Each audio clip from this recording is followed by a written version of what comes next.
예루살렘아 여호와를 찬송할지어다. 예루살렘아 여호와를 찬송할지어다. 내 하나님을 감사함으로 그 앞에 나가며 주인제 앞에 곁에 예루살렘아 여호와를 찬송할지어다. 예루살렘아 여호와를 찬송할지어다. 내 하나님을 감사함으로 그 앞에 나가며 주인제 앞에 곁에. 손을 내시고 함께 우리 신앙을 고백하겠습니다. 전능하사 천지를 만드신 하나님 아버지를 내가 믿사오며 그 외아들 우리 주 예수 그리스도를 믿사오니 이는 성령으로 잉태하사 동정녀 마리아에게 나시고 본디오 빌라도에게 고난을 받으사 십자가에 못 박혀 죽으시고 장사한 지 사흘 만에 죽은 자 가운데서 다시 살아나시며 하늘에 오르사 전능하신 하나님 우편에 앉아 계시다가 저리로서 산자와 죽은 자를 심판하러 오시리라. 성령을 믿사오며 거룩한 공회와 성도가 설거하는 것과 죄를 사하여 주시는 것과 몸이 다시 사는 것과 영원히 사는 것을 믿사옵나이다. 아멘. 우리 자리에 앉아서 찬송가 370장 함께 찬송 드리겠습니다.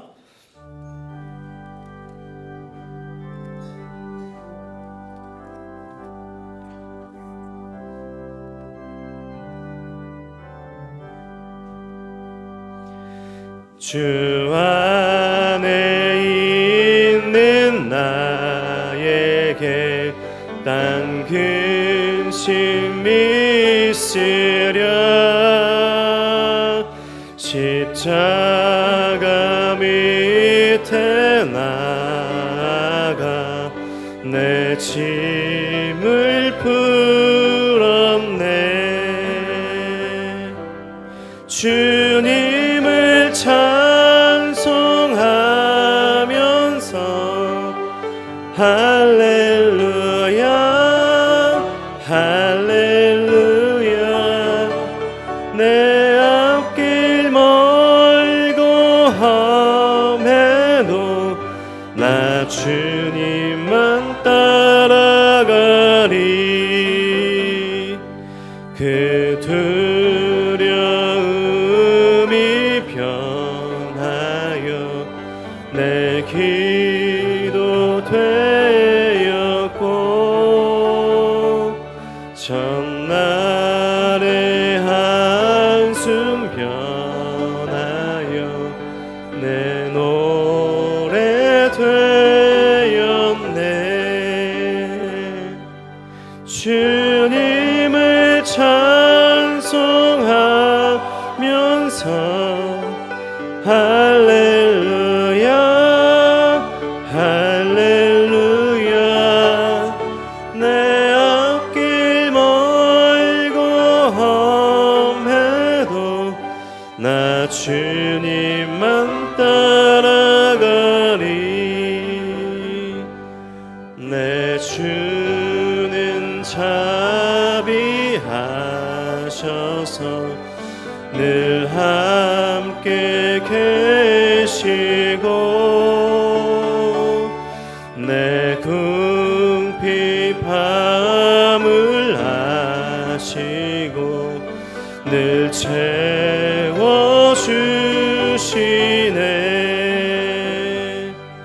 주님을 찬송하면서 할렐루야 할렐루야. 내 앞길 멀고 험해도 나 주님만 따라가리. 내 주와 맺은 언약은 영불변하시니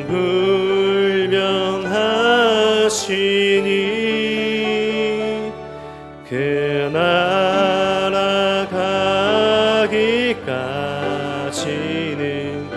늘 보호하시네.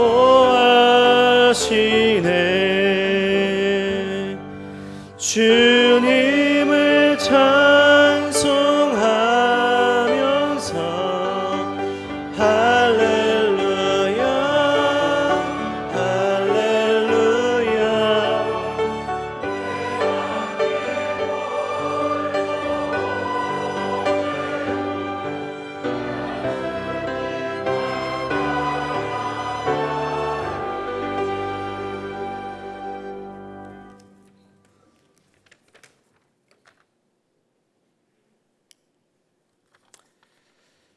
기도하겠습니다. 내게 주신 은혜로 말미암아 너희 각 사람에게 말하노니 마땅히 생각할 그 이상의 생각을 품지 말고 오직 하나님께서 각 사람에게 나누어 주신 믿음의 분량대로 지혜롭게 생각하라. 로마서 12장 3절 말씀. 아멘.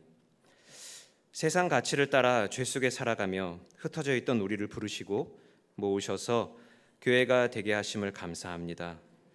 서로 다른 사람들이 모였습니다. 생각이 다르고 각자의 재능과 은사 그리고 부르심이 다릅니다.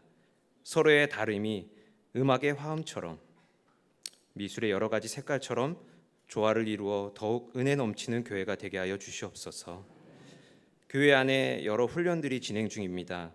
양육 2단계, 4단계, 극악령 등 훈련을 통해 주님 앞에 한없는 죄인임을 깨닫고 주님의 크신 사랑을 경험함으로 큰 은혜 누리며 함께 하나 되는 동역자가 되게 하시고 서로를 소중히 여기며 기쁨 넘치는 시간 되게 하여 주시옵소서. 또한 얼마 있으면 우리나라의 새로운 지도자가 선정됩니다. 하나님께서 예비하신 자로 세워 주시옵소서. 내가 원하는 인물인지 아닌지 관계없이 하나님께서 세우신 지도자를 위해 기도하게 하시고 서로를 비교하면서 상처받지 않게 하여 주시옵소서. 저들은 저들의 부르심대로, 우리는 우리의 부르심대로 최선을 다하는 것이 하나님 보시기에 좋은 모습일 줄 믿습니다. 부디 이 나라가 분열과 비난, 반목을 넘어 평화와 화합의 시대를 맞이하게 하여 주시옵소서. 오늘 전해지는 의심을 넘어 확신으로라는 주제의 말씀 속에서 간절하게 주님과 동행하기를 원합니다. 마치 요셉과 함께 하신 것처럼 우리와도 함께해 주시옵소서. 우리가 치열하게 경건한 삶을 살아갈 때 하나님께서 우리의 삶에 눈을 떼지 못하시고 주목하실 줄 믿습니다. 온전한 예배, 신령과 진리의 예배로 나아갈 때 영광받아 주시옵소서. 이 모든 말씀 우리를 사랑하시고 늘 동행하여 주시는 나사렛 예수 그리스도 이름으로 기도드립니다. 아멘.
감사합니다. 기도드리겠습니다.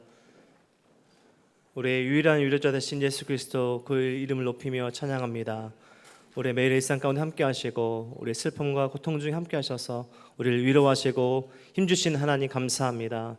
우리의 매일 일상에 하나님의 그 은혜와 사랑으로 채워질을 보게 하시고 감사하며 찬양하는 우리의 삶이 될 수 있도록 인도하여 주시옵소서. 고난과 절망에 함몰되지 않고 절망을 넘어 소망으로 나아가는 우리의 신앙이 될 수 있도록 인도하여 주시옵소서. 이 시간 드린 헌금을 기쁘게 받아주시고 드린 손길마다 하나님의 한없는 은혜와 사랑을 채워 주시옵소서. 감사드리며 예수 그리스도 이름으로 기도드립니다. 아멘.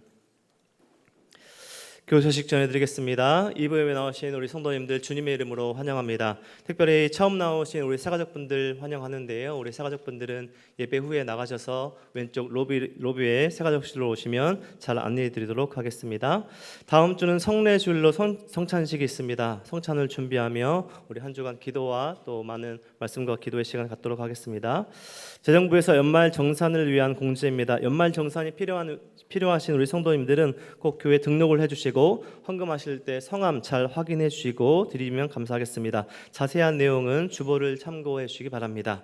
친환경 주간으로 친환경 제품을 판매합니다. 판매하는 품목은 EM 탈취제 주방 세제입니다. 오늘과 다음 주에 2, 3부 예배 후에 판매합니다. 수익금 전액은 주일학교 여름사역에 후원됩니다. 2025년 여름 단기 선교가 6월 20일과 21일 이틀간 비봉 가스펠 센터처치에서 있습니다. 건축을 마무리하고 전도 사역에 함께할 예정입니다. 단기 선교 관련 문의는 저에게 해주시면 감사하겠습니다.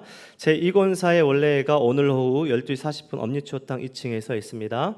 교육국 주일학교 교사 세미나 및 위로회가 오늘 오후 4시 그레이스홀에서 있습니다. 우리 모든 주일학교 선생님들 함께해 주시기 바랍니다. 은하수 기도회가 다음 주 토요일 새벽에 있습니다. 6월에는 초등 일부 주간으로 함께 기도하는 시간입니다. 운동교 학부모 세미나가 6월 2일 저녁 7시 30분에 비전로에서 진행됩니다. 이번에 통일코리아 윤설미 악단 대표님 토크쇼로 진행된다고 합니다. 우리 함께 해주시면 감사하겠습니다. 임명입니다. 향기마을 남이다락의 윤경열 집사님을 순장으로 임명합니다. 예비마을 여1다락의 김정엽 집사님, 여3다락의 최유옥 집사님, 은혜마을 부부3다락의 박민선, 박근식 집사님 부순장으로 임명합니다. 교인동정입니다. 포도마을 박정현 집사님 모친상 당하셨습니다. 열린마을 나은정 집사님 부친상 당하셨습니다. 사랑마을 장남주 성도님 유긴순 권사님 남편분이신데요 소천하셨습니다. 우리 장례 중에 우리 성도님께서 기도와 또 위로 부탁드립니다. 결혼 광고입니다. 별빛마을 정준영 집사님 황춘우 권사님의 아들 정경민의 형제의 결혼식이 5월 30일 토요일 오전 10시 30분 안산에서 있습니다. 이번 주 식당봉사 축복마을입니다. 다음 주 식당봉사 세빈마을입니다. 청소봉사 동산 소망마을입니다. 그럼 오늘 주신 하나님의 말씀 함께 찾도록 하겠습니다. 오늘 주신 하나님의 말씀 성경봉독 시편 77편 1절에서 20절 말씀 함께 보도록 하겠습니다. 하나님의 말씀 시편 77편 1절에서 20절까지 말씀 우리 한 절씩 교독하시고 마지막 20절 함께 읽겠습니다. 교독하시겠습니다. 내가 내 음성으로 하나님께 부르짖으리니 내 음성으로 하나님께 부르짖으면 내게 귀를 기울이시리로다. 거두지 아니하였나니 내 영혼이 위로받기를 거절하였도다. 내가 하나님을 기억하고 불안하여 근심하니 내 심령이 상하도다. 내가 괴로워 말할 수 없나이다. 내가 옛날 곧 지나간 세월을 생각하여 싸우며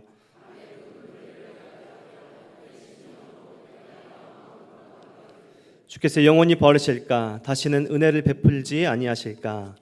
그 인자하심은 영원히 끝나는가? 그의 약속하심도 영고히 패하였는가? 하나님이 그가 베푸실 은혜를 잊으셨는가? 노하심으로 그가 베푸실 긍휼을 그치셨는가 하였나이다. 나의 잘못이라 주존자의 오른손에 곧 여호와의 일들을 기억하며 주께서 옛적에 행하신 기이한 일을 기억하리이다. 주 행사를 낮은 소리로 되뇌이리이다. 하나님이여 주의 도는 극히 거룩하시오니 하나님과 같이 위대하신 신이 누구오니이까? 민족들 중에 주의 능력을 알리시고 주의 팔로 주의 백성 곧 야곱과 요셉의 자손을 속량하셨나이다. 하나님이여 물들을 주를 봤나이다. 물들이 주를 보고 두려워하며 깊음도 진동하였고 구름이 물을 젓고 공창이 소리를 내며 주의 화살도 날아갔나이다. 번개가 세계를 비추며 땅이 흔들리고 움직였나이다. 주의 길이 바다에 있었고 주의 고든 길이 큰 물에 있었으나 주의 발자취를 알 수 없었나이다. 주의 백성을 양떼같이 모세와 아론의 손으로 인도하셨나이다. 아멘. 이 시간 목사님이 나오셔서 의심을 넘어 확신으로 한 제목으로 말씀 전해 주시겠습니다. 어린 아기들에게 있어서 엄마라고 하는 존재는 그냥 여러 사람 중에 한 명이 아닙니다. 단순한 보호자가 아닙니다. 엄마는 그 아이의 전부입니다. 눈을 맞추고 아이가 웃으면 같이 웃어주고 까꿍까꿍 서로 교감합니다.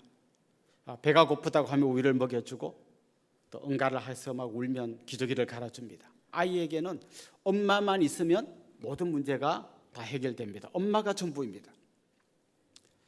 그런데 어느 순간 이 엄마와 아이 사이에 어떤 균열이 생기기 시작합니다. 예방주사를 맞으러 병원에 갈 때입니다. 이미 병원에 도착해 보면 앞에서 주사를 맞는 아이들이 대성통곡하며 울부짖는 소리가 들립니다. 뭔가 불안한 일이 일어날 것 같은 생각이 있기 때문에 엄마한테 아이가 더 딱 달라붙습니다. 그리고 굉장히 무서워합니다. 그런데 잠시 후 어떤 언니가 날카로운 바늘을 딱 들이댈 때 아이는 막 자지러지면서 이제 엄마만 찾습니다. 엄마가 이걸 말려주기를 원합니다. 그런데 뜻밖에도 엄마는 말려주기는커녕 이 아이가 꼼짝 못하게 딱 붙들고 주사를 맞히게 됩니다. 이때 아이의 마음속에 그동안 자기 전부라고 생각했던 엄마에 대한 어떤 의심이 조금씩 생기기 시작합니다. 오늘 우리가 읽은 본문은 어떤 그런 분위기하고 비슷합니다. 이 본문을 기록한 시인에게는 하나님이 계십니다. 이 하나님은 그의 인생의 전부입니다. 그가 힘들 때마다 그를 도와주셨고 그가 손을 내밀 때마다 그의 손을 잡아주셨던 분입니다. 하나님만 있으면 이 시인은 아무 걱정이 없다고 생각했습니다. 그런데 오늘 본문에는 전혀 다른 상황이 발생하고 있습니다. 하나님께서 자기가 기대했던 그 시간에 자기의 손을 잡아주지 않는 겁니다. 그의 마음속에 의심이 싹트기 시작합니다. 마치 그 어린아이가 주사 맞으면서 엄마에 대한 어떤 환상이 깨지는 것처럼 이 시인의 머릿속에 있는 하나님에 대한 환상이 깨지기 시작합니다. 오늘 본문에 보면 밤이라는 단어가 여러 번 나옵니다. 2절과 6절에 밤이라는 단어가 나옵니다. 그리고 4절에도 보면 그가 밤에 눈을 붙이지 못했다 이런 말이 나옵니다. 그러니까 그는 지금 밤의 이 시를 기록했다기보다는 밤과 같은 상황을 맞이하고 있습니다. 그 밤은 특별히 그가 눈을 붙이지 못할 잠 못 이루는 밤, 절망의 밤입니다. 그 밤에 그는 뭘 하고 있었을까요? 우리 1절, 2절 같이 한번 읽어보겠습니다. 내가 내 음성으로 하나님께 부르짖으리니 내 음성으로 하나님께 부르짖으면 내게 귀를 기울이시리로다. 나의 환난 날에 내가 주를 찾았으며 밤에는 내 손을 들고 거두지 아니하였나니 내 영혼이 위로받기를 거절하였도다. 그는 지금 그 절망의 밤에 내 음성으로 라는 말이 2번 나옵니다. 목소리를 높여서 하나님께 기도하고 있습니다. 특별히 유대인들이 기도할 때 이렇게 2 손을 들고 기도하던 습관이 있었습니다. 그는 지금 하나님을 향하여 2 손을 높이 들고 있습니다. 그 손을 내리지 않습니다. 끝까지 하나님 이 손을 잡아달라고 목소리 내어 부르짖으며 그는 지금 기도하고 있습니다. 그의 마음속에 지금 분명히 하나님이 이 손을 잡아주실 거라는 어떤 믿음이 있습니다. 그 믿음의 근거는 뭘까요? 바로 기억입니다. 기억. 옛날에 하나님이 어떻게 하셨는가를 기억해보면 하나님이 잡아주실 거야. 이렇게 그는 지금 기억을 더듬고 있습니다. 맞아, 그때 하나님이 잡아주셨지, 그전에도 잡아주셨지, 그전에도 잡아주셨지. 그 기억을 통해 하나님께서 이 손을 잡아줄 거라고 기대합니다. 그런데 하나님은 자기의 생각처럼 손을 잡아주지 않습니다. 오히려 그는 기억을 하면 할수록 하나님에 대한 실망이 느껴집니다. 옛날에는 하나님이 안 이랬는데, 옛날에는 내가 기도하면 딱 잡아주셨는데 왜 지금 안 잡아주시지? 그래서 그의 마음속에 의심이 들기 시작합니다. 사실 그 의심은 하나님을 신뢰하기 때문에 생기는 역설적인 의심입니다. 오늘 본문 7절에서 9절 한번 보십시오. 오늘 이 본문에 보면 6가지 질문을 그가 던집니다. 주께서 영원히 버리실까? 다시는 은혜를 베풀지 아니하실까? 그의 인자하심은 영원히 끝났는가? 그의 약속하심도 영구히 폐하였는가? 하나님이 그가 베푸실 은혜를 잊으셨는가? 노하심으로 그가 베푸실 긍휼을 그치셨는가 하였나이다. 사실 여기에 나오는 여러 가지 단어들은 하나님의 성품과 관련이 있습니다. 하나님의 그 은혜, 인자, 언약, 긍휼, 이건 절대로 흔들리지 않는 하나님의 성품입니다. 하나님 인자했다가 안 인자했다 그런 분이 아닙니다. 하나님 은혜를 베풀었다가 안 베풀었다 그런 분이 아닙니다. 하나님 긍휼히 여겼다가 안 여겼다 그런 분이 아닙니다. 한번 약속한 것 끝까지 지키시는 분입니다. 그걸 믿기에 그런 의심이 드는 거예요. 그런 하나님이신데 왜 내 손을 잡아주지 않을까, 이런 생각이 드는 겁니다. 사실 저 같은 사람은 이 시편을 이렇게 처음 대할 때 상당히 좀 약간 생각이 복잡해집니다. 왜냐하면 우리 또래의 사람들은 어릴 때 자라온 환경을 생각해 보면 아무래도 유교적인 어떤 분위기가 많이 있었어요. 국가에 충성하고 부모에게 효도하고 선생님 그림자도 밟으면 안 되고 한 살이라도 많은 사람은 존댓말을 써야 되고 안 쓰면 그냥 민정 까봅시다, 이런 분위기에서 우리가 자랐잖아요. 그러니까 누군가 나보다 윗사람에게 뭔가 반항한다든지 이런 건 좀 우리 정서하고 잘 안 맞아요. 그런데 오늘 본문의 이 시인은 선생님도 아니고 부모님도 아니고 감히 하나님께 반항하는 말을 하고 있습니다. 진짜 당신 은혜로운 분 맞습니까? 지금 긍휼을 베푸시고 있는 거 맞긴 맞습니까? 언약을 지키시라고 했는데 혹시 까먹은 거 아닙니까? 그는 지금 이렇게 하나님께 의심하면서 감히 대들고 있습니다. 그래서 오늘 이 본문을 읽을 때 약간 불편한 거죠. 이렇게 대들어도 되나? 이런 생각이 드는 거죠. 그것보다 좀 더 이상한 건요, 이런 사람이 있을 수 있잖아요. 가끔 보면 막 부모한테도 대들고 선생님한테도 개기고 이런 사람이 있잖아요. 그런데 이걸 성경이 왜 기록해놨나 이거예요. 이런 특수한 어떤 사람이 있다면 이 사람은 좀 이상한 사람이라고 딱 제껴야 되는데 이걸 성경책에 왜 기록해놨나 이거예요. 이 사람에게 의심하는 6가지 속사포 같은 이 질문을 왜 하나님의 성경에 기록되도록 그냥 놔뒀을까? 이게 이제 우리가 한번 생각해 봐야 될 질문인 거죠. 한마디로 말씀드리면 하나님은 그런 이야기를 들을 준비가 다 되어 있다는 거예요. 하나님은 오늘 이 본문을 통해서 우리에게 이런 메시지를 전해주시는 겁니다. 얘들아, 그냥 있는 모습 그대로 와라. 온 매무새를 가다듬고 예의를 갖추지 않아도 되니까 너희들의 그 답답하고 힘든 마음을 그냥 그대로 가지고 와서 나한테 다 이야기해라. 힘들면 힘들다고, 화나면 화나다고, 억울하면 억울하다고, 의심이 생기면 의심이 생긴다고, 그냥 너희들의 마음에 있는 걸 그대로 다 이야기해라. 나는 너희들의 말을 들을 준비가 되어 있다. 왜냐하면 나는 너희들의 아빠니까. 지금 주님은 그렇게 말씀하고 계십니다. 누가복음 15장에 보면 탕자가 고향으로 돌아와서 아버지 품에 안기는 얘기가 나옵니다. 여러분 잘 아시죠? 탕자가 집에 올 때 그 더러운 몸을 목욕탕 가서 다 씻고 빨래방에 옷을 맡겨서 옷을 새롭게 하고 이발소에 가서 머리를 깎고 그리고 아버님 이렇게 돌아오지 않았습니다. 그냥 그는 냄새나는 옷 그대로 돼지똥을 치우던 그 더러운 옷 그 냄새 그대로 아버지의 품에 안기고 있습니다. 이게 바로 하나님께서 우리를 대하는 자세이십니다. 때로는 너덜너덜해진 모습으로, 때로는 아직 그 연약한 믿음 때문에 흔들리는 모습으로, 심지어 하나님을 의심하고 때로는 하나님께 반항하는 것 같은 그런 목소리를 내더라도 하나님 그 이야기를 그대로 들을 준비가 되어 있으시다라는 것을 오늘 이 본문을 통해서 우리에게 말씀해 주시는 겁니다. 그래서 시편을 잘 읽어보면요, 여기는 기쁨의 찬송이 있는가 하면 슬픔의 애가가 있습니다. 여기에 감사의 노래가 있는가 하면 자기가 미워하는 어떤 사람을 생각하면서 하나님 저는 빨리 좀 죽여주세요, 저는 부인 과부 만들어주시고 저 집 아들 고아 만들어주세요라고 하는 살벌한 기도도 그냥 그대로 성경에 기록되어 있는 겁니다. 살벌한 기도든지 자기의 어떤 의심을 하나님 앞에 토로하는 기도든지 하나님은 그런 기도를 다 들을 준비가 되어 있다는 겁니다. 마치 주사를 맞고 나온 어린아이가 엄마의 가슴팍을 때리면서 엄마 미워 할 때 엄마가 뭐라 그럽니까? 화를 부럭내면서 이 자식이 뭐 이런 놈이서 나가 이러지 않습니다. 엄마 미워 할 때 엄마는 어떻게 합니까? 웃으면서 꼭 껴안아줍니다. 지금 오늘 이 본문이 바로 그런 본문인 거예요. 하나님 왜 이러십니까? 막 의심이 됩니다. 진짜 긍휼한 거 맞습니까? 은혜는 어디 갔습니까? 약속 잊어버린 거 아닙니까?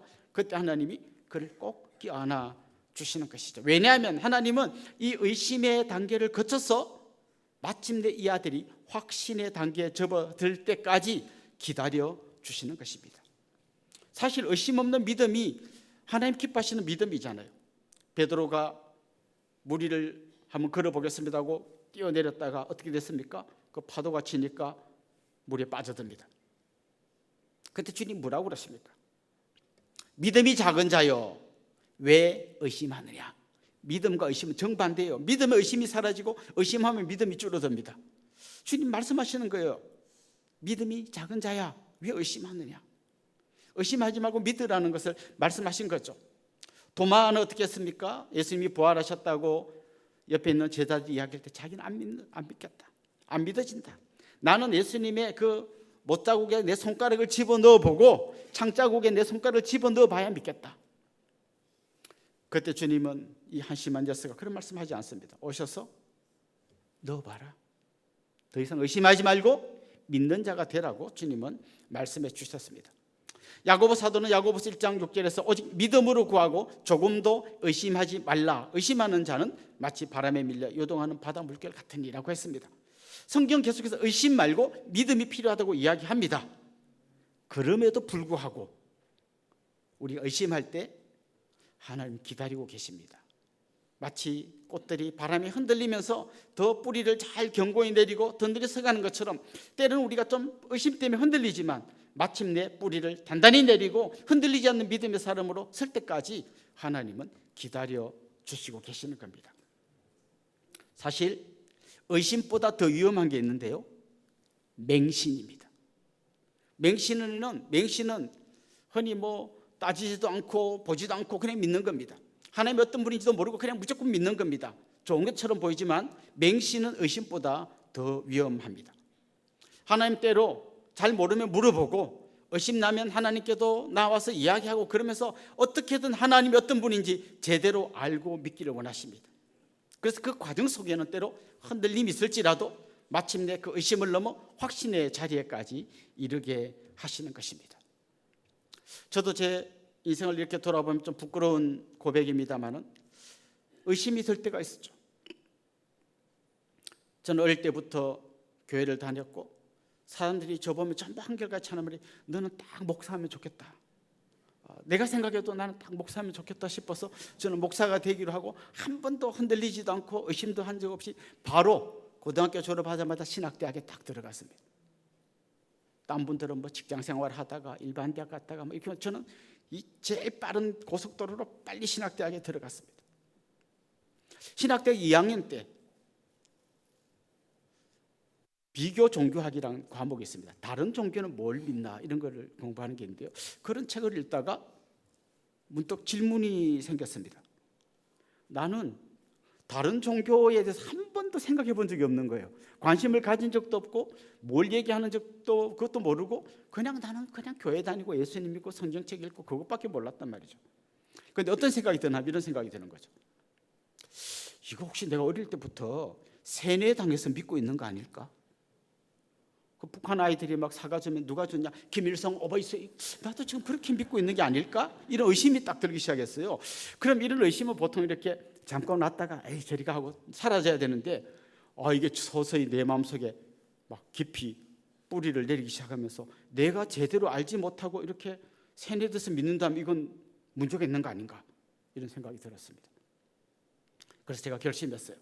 내가 세뇌당해서 믿는 게 아니라 내가 제대로 한번 살펴보고 어느 게 진짜 진리인지 한번 내가 헤아려보고 믿어야겠다. 그런데 어디서 가서 뭘 확인해야 될지도 잘 몰라요. 그래서 도서관에 가서 하여튼 불교라는 책을 보면 불교는 전부 한자로 되어 있고 뭐가 뭔지 하나도 모르겠는데 뭐 알기 쉽게 풀어서 쓴 반야심경 뭐 이런 거 있죠. 뭐 그런 거 솔직히 읽어도 뭔지 잘 모르겠어요. 그런데 우리 그 불교 재단에서 설립한 고등학교에 다니던 친구들이 막 그 외우는 게 있더라고요. 반야심경 그걸 다 외워야 뭐 점수를 받는데 그 그 사람들도 다 생각이 있고 뭔가 있는데 이런 걸 외우는 분들도 뭔가 있으니까 외우는 거 아니겠어요? 이것 한번 외워보죠. 마하바냐, 바라밀다, 심경, 관자재, 보살, 행심, 바라, 바람, 뭔가 있을 거 아니에요 이거. 근데 앞만 봐도 잘 모르겠어요. 명동성당에도 가보고 무슨 이슬람 뭐 이런 생각이 마지막에 이런 생각이 드는 거예요. 최소한 어떤 피아니스트가 얼마나 어느 피아니스트가 제일 피아노를 잘 치는지 알려면 나는 그 사람보다 실력이 더 좋아야 알 수 있지. 지금 나비야 이제 겨우 배워가지고 어떤 피아니스트 뭐 이게 더 잘 치다 이렇게 말할 수 없잖아요. 그럼 내같이 아무것도 모르는 이런 한 인간이 하나님이라는 존재를 놓고 어느 하나님이 진짜인가 이걸 내가 어떻게 알아요? 그러려면 내가 하나님보다 더 뛰어난 무슨 지능이 있든지 그래야 되는데 생각해보니까 나는 아주 아무것도 모르는 이런 먼지 같은 존재인데 이런 먼지 같은 존재가 감히 어떤 신이 진짜라고 내가 어떻게 알아맞혀 내가 여기 딱 오니까 완전히 길을 잃어버렸어요. 큰일 났어요. 이제 길을 찾으러 들었다 길을 완전히 잃어버렸어요. 그럼 뭔가를 밟아야 그걸 밟고 올라가는데 밟을 게 없어요. 성경도 일단 내가 모른다고 하자 이렇게 내가 전제를 하고 나니까 밟을 것도 없어요. 거기서 계속 한 학기를 방황했습니다. 그러다가 제 생각이 어디에 딱 닿았냐면요, 그렇다면 내가 지금까지 자라오는 동안 기도해서 응답된 건 뭘까? 이런 질문에 딱 발이 딱 닿았어요. 사실 제가 그때까지 했던 기도는요, 수상적인 기도는 별로 없었어요. 하나님 제 마음을 주님 닮은 마음으로 다듬어 주세요. 제 몸에서 제 삶에서 그리스도 향기가 나고 이런 기도는 아니고 하나님 쌀이 떨어졌습니다. 내일까지 돈 등록금 내야 됩니다. 막 이런 이제 요거는 성화가 됐는지 안 됐는지 이런 거는요 된 것 같기도 하고 안 된 것 같기도 하잖아요. 그런데 쌀이 떨어졌다 이거는 쌀이 오면 오고 안 오면 안 오지 쌀이 온 것 같기도 하고 안 이런 건 없어요. 등록금이 생긴 것 같기도 안 생긴 것 같기도 이런 건 없어요. 되면 되고 안 되면 OX예요. 그런데 그 기도들이 응답된 건 뭐지? 우연이지. 우연히 그렇게 된 거지. 그럼 그 다음 이건 뭐지? 그것도 우연이지. 그럼 이건 뭐지? 그것도 우연이지. 이건 그때 제 마음속에 이런 마음이 들었어요. 이렇게 많이 우연일 수는 없다. 한두 개가 우연이야지 그냥 막 수없는 그 눈물의 기도가 응답된 거는 내가 아무리 부인하려고 하고 모른다고 하려고 해도 절대 부인할 수 없는 건 있다. 그게 뭔가 하면 내 기도를 들으신 하나님이 계시다. 이것만큼 내가 부인할 수가 없겠다. 근데 그걸 딱 내가 인정하고 나니까 그 다음부터 문제가 술술 풀려요. 그런 하나님이라면 나한테 성경 말씀을 주실 수 있고 그분이 주신 말씀이라면 내가 믿을 수 있고 거기서부터 제 의심이 확신으로 바뀌기 시작했습니다. 모든 사람이 저와 같은 이런 통로로 확신이 나가는 건 아닐 거예요. 그런데 최소한 하나님 앞에 나가서 하나님 저 이거 의심스러워요. 이거 안 믿어서요. 저는 이게 헷갈려요. 때는 주님이 좀 원망스러워요. 이런 얘기로 하나님 앞에 나아가고 그 하나님으로부터 또 대답을 듣고 하는 이 과정들이 사실은 기도인 거예요. 기도는 일방적으로 내 목소리를 막 쏟아붓고 땡 하는 게 아니라 질문을 던지고 답을 기다리고 그것에서 내가 흔들리고 그 바람이 불 때 또 내가 안 흔들리고 뿌리를 더 내리고 하면서 점점 하나님께로 가까이 나아가는 과정인 것이죠. 여러분의 자녀들도 아마 분명히 이런 의심의 질문을 할 때가 있을 겁니다. 어릴 때는 교회 잘 다녔는데 대학 갔더니 뭐 머리에 뭐 좀 들어가 또 갑자기 뭐 하나님 어쩌고 저쩌고 할 때 사탄아 물러가라 막 이렇게 하지 마시고 좀 기다려 주시고 특별히 기도해 주셔야 합니다. 하나님 이 아이의 마음속에 정말 하나님 외에는 어떤 답도 없다는 것이 깨달아지도록 성령께서 이 마음을 붙들어 주십시오. 기도해 주셔야 합니다. 그래서 오늘 본문을 보면 사실 기억이라고 하는 것이 정말 이 의심을 넘어서 확신으로 가는 데서 굉장히 소중한 역할을 하는 걸 보게 됩니다. 오늘 본문에 3절부터 6절까지에 보면 기억이란 말이 2번, 생각이란 말이 1번 나옵니다. 11절 말씀에도 기억이란 말이 2번이나 나옵니다. 그런데 3절에서 6절까지 기억하고 11절의 기억은 약간 다릅니다. 3절에서 6절까지 기억은 이런 거예요. 자, 힘든 중에 하나님이 과연 내 음성을 들으실까 질문하면서 기억을 더듬어 보니까 요때 들어주셨지, 요때도 들어주셨지, 요때도 들어주셨지. 그러면 지금도 들어주시겠지 이렇게 가야 되는데 기억하다가 그가 딱 떠오르는 생각이 뭔가 하면 근데 지금 왜 안 들어주시지? 오히려 이 기억이 의심을 만들어내는 기억이 된 거예요. 근데 그가 거기서 끝나지 않고 더 기억을 거슬러 올라가서 잔잔한 기억 말고 정말 크고 광대한 하나님의 일하심을 기억해냅니다. 그게 뭔가 하면 자기 백성 이스라엘이 애굽에서 종살이할 때 하나님께서 그들을 건져내서 홍해를 건너게 하신 이 엄청난 사건을 기억해냅니다. 그러니까 잔잔한 기억이 아니라 광대한 하나님의 일하심, 그 은혜의 가장 깊은 곳까지 그가 들어간 것이죠. 오늘 보면 10절 11절에 보면 바로 그런 일들을 이야기합니다. 또 내가 말하기를 이는 나의 잘못이라. 지존자의 오른손에 해. 지존자는 하나님입니다. 지극히 존귀하신 분, 지극히 존귀하신 하나님이 오른손으로 일을 행하셨던 그때가 언젠가 하면 그 출애굽할 때인 거죠. 그 일들을 내가 기억하며 주께서 옛적에 행하신 기이한 일을 기억하리라. 기이한 일이라는 말이 계속 반복됩니다. 그는 하나님이 행하신 이 엄청난 일을 기억하겠다고 이야기합니다. 여러분이 잘 아시는 이 홍해 도화 사건, 이거 출애굽기에 보면 나오죠. 출애굽 14장을 중심으로 나오는데요. 여러분 한번 곰곰이 생각해 보십시오.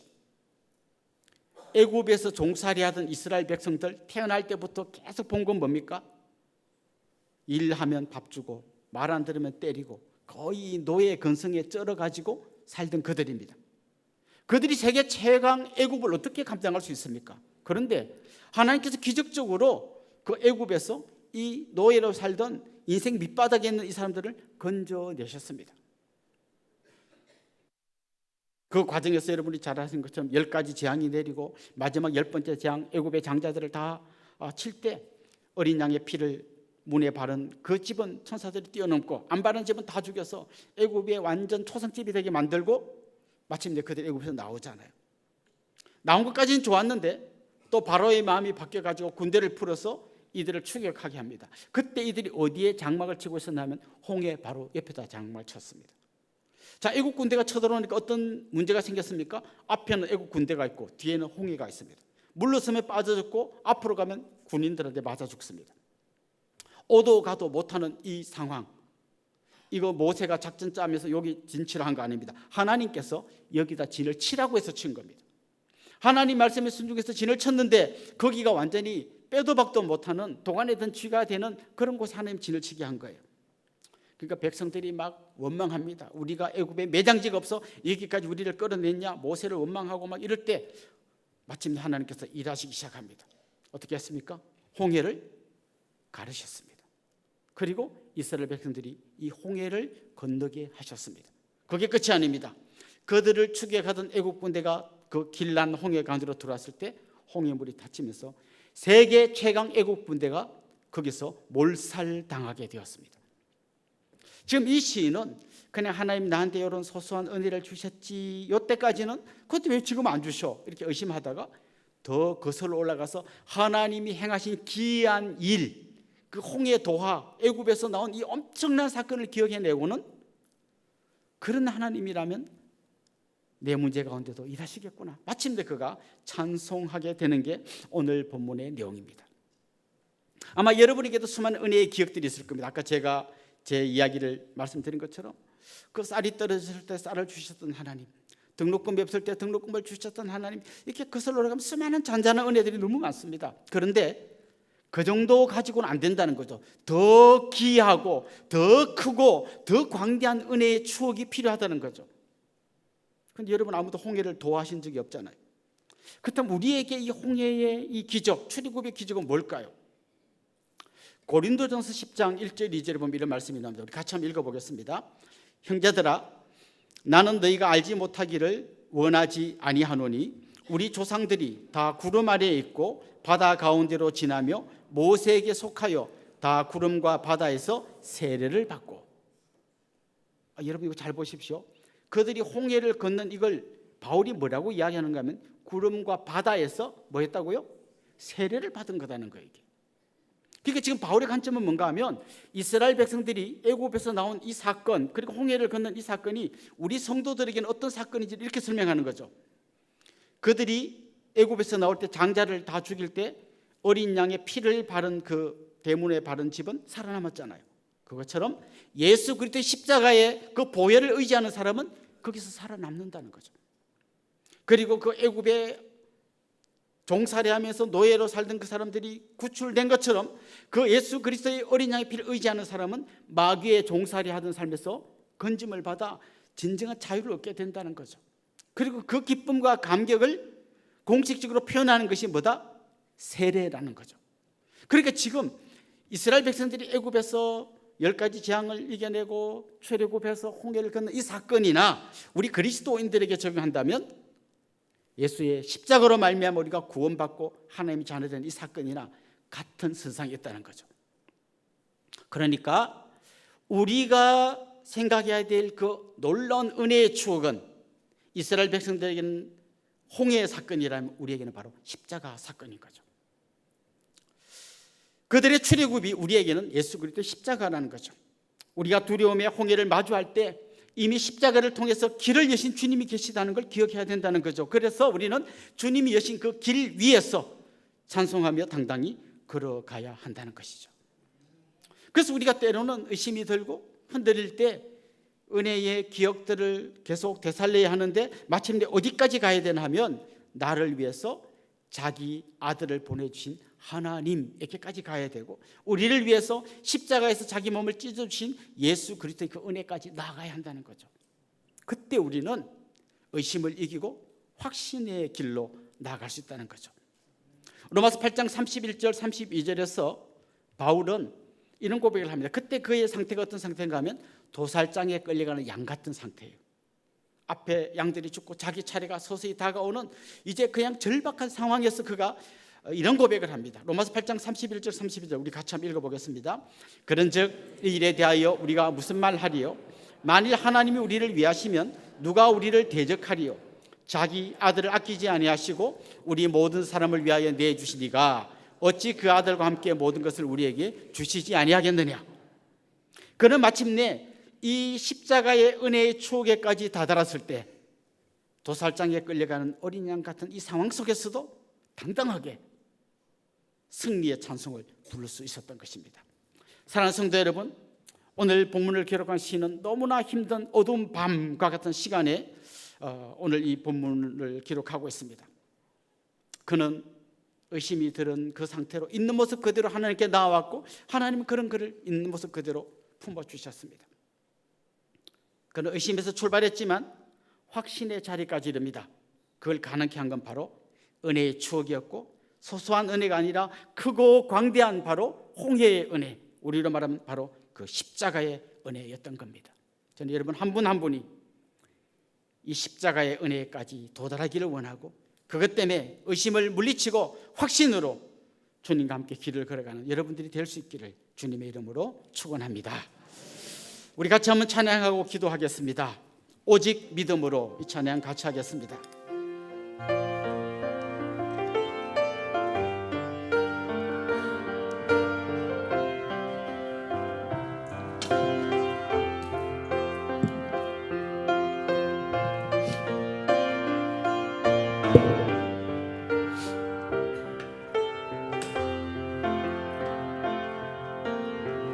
세상은 들리고 사람들은 명하여도 나는 주를 섬기리. 주님의 사랑은 영원히 변하지 않네. 나는 주를 신뢰해. 오직 믿음으로 오직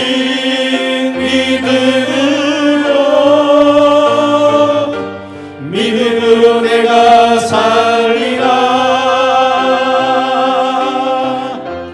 오직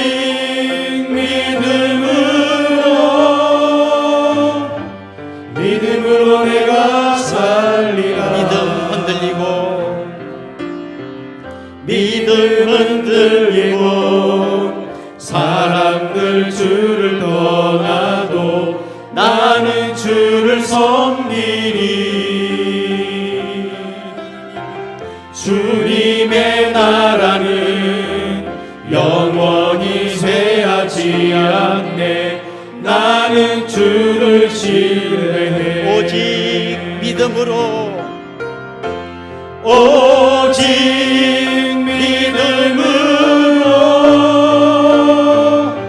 믿음으로 내가 살리라. 오직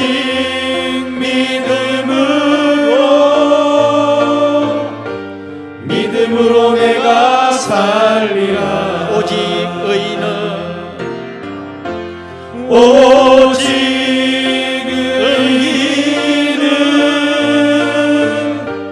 믿음으로 말미암아 살리라.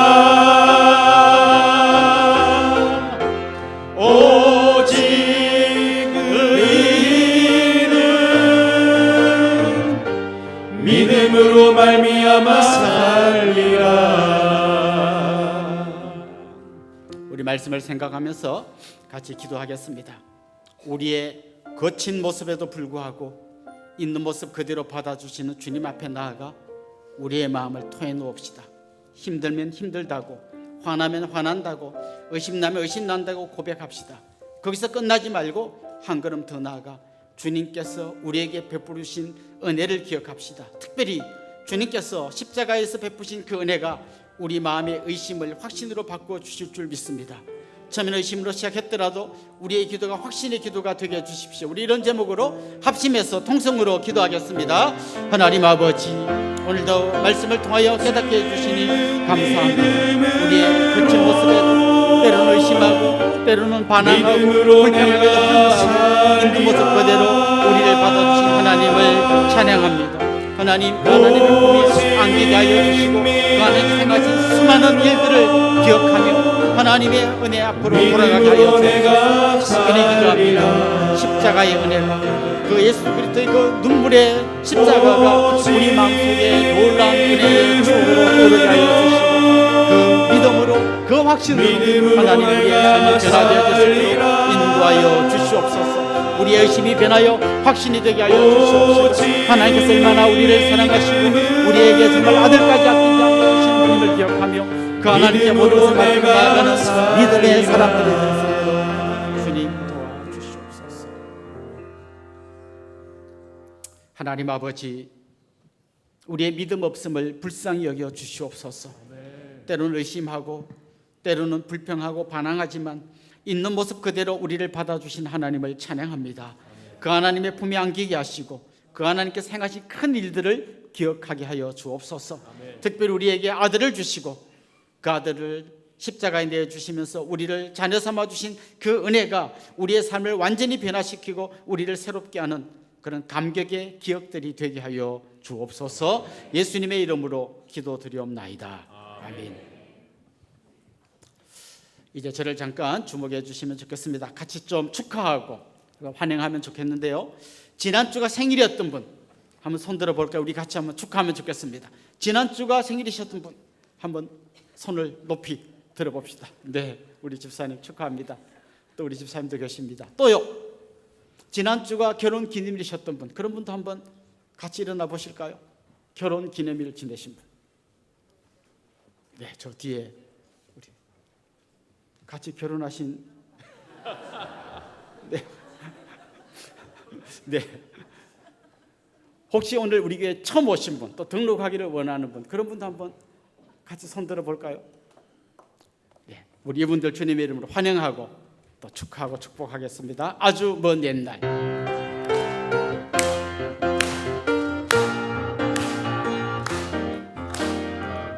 아주 먼 옛날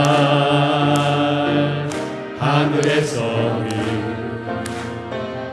당신을 향한 계획이 있었죠. 하나님께서 바라보시고 좋았더라고 말씀하셨네.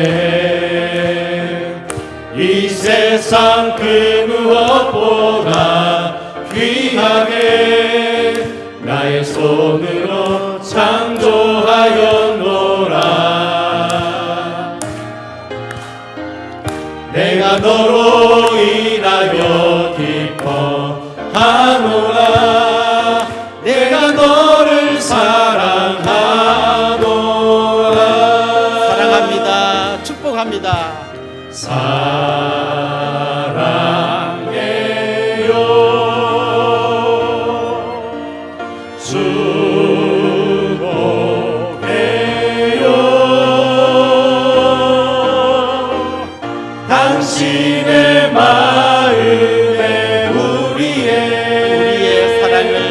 드립시다. 사랑을 드려요.